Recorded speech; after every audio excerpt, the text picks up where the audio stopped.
This is the water heater. This is the northwest corner of the garage. And if you bring a vehicle into this garage and your foot falls off, slips off of the brake pedal, there's nothing to keep you from crashing into the water heater. We're supposed to have a ballard in front of it to protect it from vehicular damage. Now, I haven't seen very many of those. It doesn't make it right. If everybody else is jumping off of the bridge, I can jump off of the bridge. No. I'm just saying that for whatever reason, that code hasn't caught on real fast in this part of the country, and it's an old code. Okay?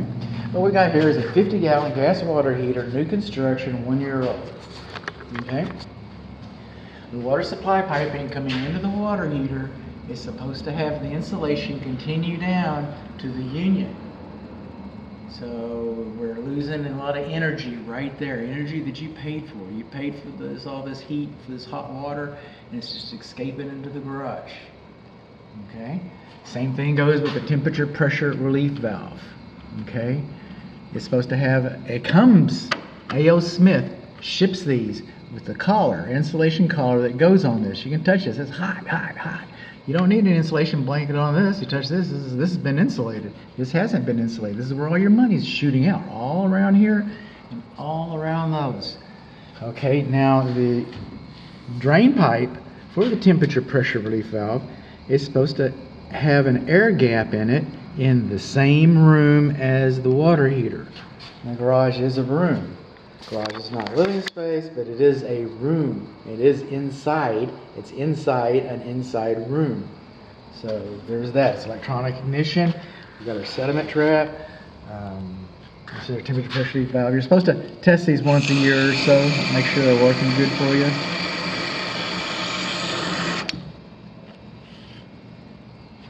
If we see a wet spot on the wall, we know why. I'm just supposed to test it. Electric bonding is on the gas piping, which means I'm looking forward. I'm probably going to see iron gas pipe in the attic. That's a good thing. Sediment trap, electronic ignition, like I said, safety pan, high enough. What did we learn? We learned that we do not have an air gap on our drain pipe. We learned that our TMP is not insulated. We learned that we do not have insulation on our water supply piping where its unions fit the tank. And then, just up here is the yellow handle up there. That is the main water shutoff valve for the water heater tank. And if you'll notice, that handle is parallel with the piping. Parallel with the piping means on. Perpendicular means off. Here's a good example. This is the main water shutoff valve for the house. There might be another one. I haven't really gotten into that. And I'm going to revisit this. Or, you know what? This is after that. So this is going to be the second time you've seen this. But for the sake of this video, and just in case people aren't just that excited to see every one of my videos, this is the main water shutoff valve inside the garage. Home faces east, west interior wall near the water heater. Handle is on, off. I just turned off all the water to the house. Everflow. It even has instructions on and off. How about that? You don't see that very often. Okay, I guess you do. I don't know.